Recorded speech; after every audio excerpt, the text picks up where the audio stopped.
बीवी और ताक झांक। ये कहानी है राधा की, जिसकी शादी एक भरे पूरे परिवार में होती है। आपके पिताजी ने ये घर अपने और हम लोगों के रहने के लिए बनवाया था। अब यहाँ जिसे देखो वो रहने आ जाता है। अरे तो क्या हो गया, सबका अपना पोर्शन है। अब गांव में तो पता है कोई भविष्य है नहीं। शहर में पिताजी का इतना बड़ा मकान है तो दो दो कमरे अपने भाई भतीजे को कुछ दिन के लिए दे रहे हैं। अरे जैसे जैसे सेटल होते जाएंगे चले जाएंगे। देखिए, मैं ये नहीं कहती कि किसी की मदद ना करें, लेकिन ऐसा ना हो कि ये मदद कल को हम लोगों के लिए मुसीबत बन जाए। तुम परेशान ना हो, सब ठीक हो जाएगा। कुछ समय निकलता है कि एक रोज अचानक राधा के बाल गिरने शुरू हो जाते हैं। चाची, पता नहीं क्यों मेरे बाल झड़े जा रहे हैं। मैंने डॉक्टर को भी दिखा दिया, लेकिन वो भी कुछ बता नहीं पा रहे। बुरा न मानना राधा, घर इतने लोगों से भरा हुआ है। अरे किसी ने कुछ कर दिया हो तो क्या पता। सब तो यही चाहेंगे ना कि ये मकान उनका हो जाए, फिर चाहे तुम लोग गर्त में चले जाओ। हाँ, ये बात तो है। मैं ना चाची किसी बाबा को बुला कर लाती हूँ। पति के जाने के बाद राधा एक बाबा को घर लेकर आती है। अरे ये घर, इस घर में कोई कैसे रह सकता है? क्यों बाबा, क्या हो गया? इस घर में बुरी आत्मा का साया है। यहाँ कोई शुभ कार्य कभी नहीं हो सकता है। राधा परेशान हो जाती है और शाम को पति को सारी बात बताती है। तुम बाबा को लेकर आई थी?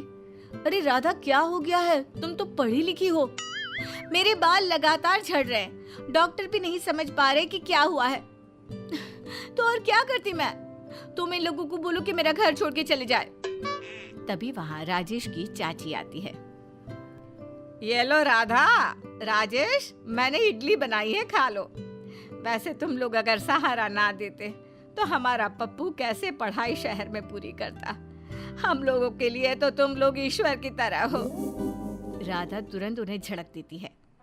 ईश्वर होते तो यूं जादू टोना ना हो रहा होता इस घर में। मेरे बाल झड़े जा रहे, न जाने किसने क्या कर दिया है। अरे बेटा, वो तो मौसम बदल रहा है। बदलते मौसम में तो सबके बाल झड़ते ही हैं। अच्छा, चलती हूँ मैं। चाची सही तो बोल रही थी राधा, बदलते मौसम में सबके बाल झड़ते हैं। और देखा चाची कितनी दुआ देकर गई, ये तुम्हारे बच्चों के काम आएगी। राधा को न जाने क्यों पति की बात समझ में नहीं आती। फिर एक रोज, माँ देखो ना, मेरे ससुर ने शहर में बड़ा मकान क्या बनाया। उनके सारे रिश्तेदार हमारे घर में एक एक करके रहने आ रहे हैं। पूरा घर एक छोटा सा मोहल्ला लगता है। आपको तो पता है घर में कैसे रहती थी मैं, मेरा कमरा बस। देख राधा, तेरा घर नहीं बंगला है। लोग 2 कमरों में संतुष्ट हो जाते हैं। तेरे ससुर ने तो 40 कमरों का मकान बनाया है। बेटा, परिवार में कोई एक भी तरक्की कर लेना तो पूरे परिवार को सेटल कर देता है। तेरे ससुर ने वही किया। तू खुद को भाग्यवान समझ कि तुझे लोगों की मदद करने लायक ऊपर वाले ने बनाया है। फिर सबका अपना अपना किचन है ना, कौन तेरे साथ खा रहा है? तुझसे तो माँ बात करना ही बेकार है। क्या बोलूं मैं, घर को धर्मशाला बनाकर रखा है रिश्तेदारों ने। राधा के जीवन का ये रोना अब परमानेंट हो गया था।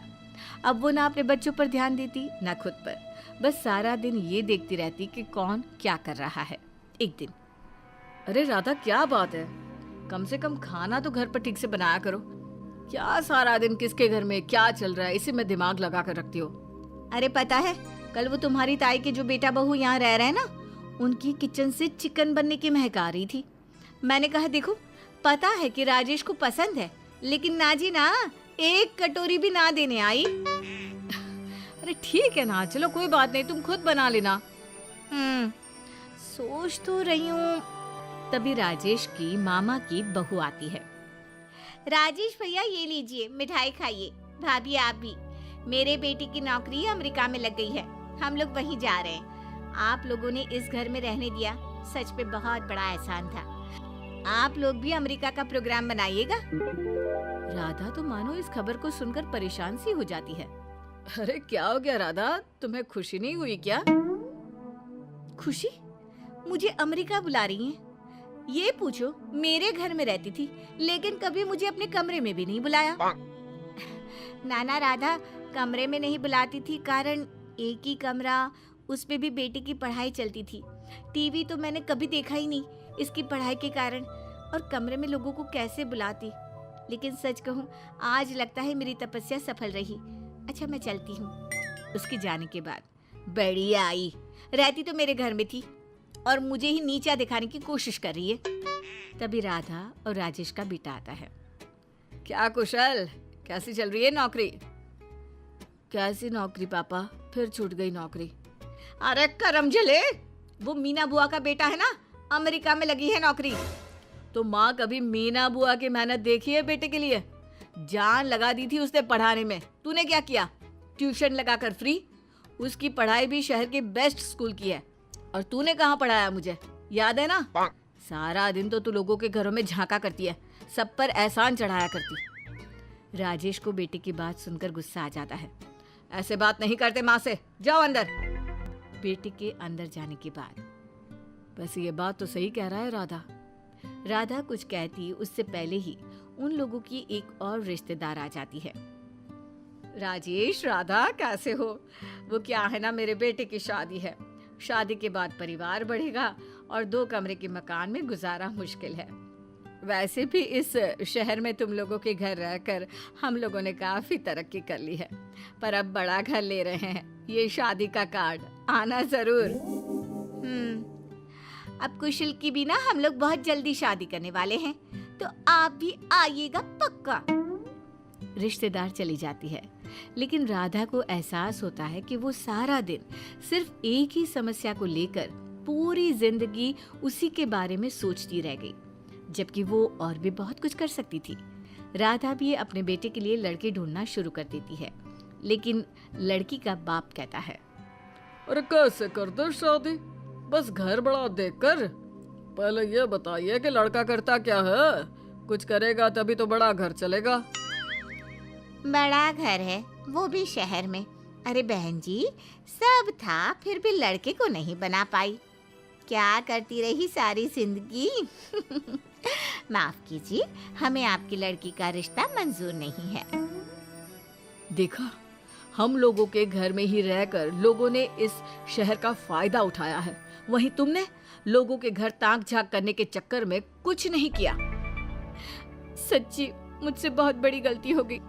मैंने सारा जीवन दूसरों की जिंदगी में ताक झांक करने में लगा दिया, और अपनी लाइफ, जीवन सिर्फ एक बार मिलता है ये तो मैं भूल ही गई।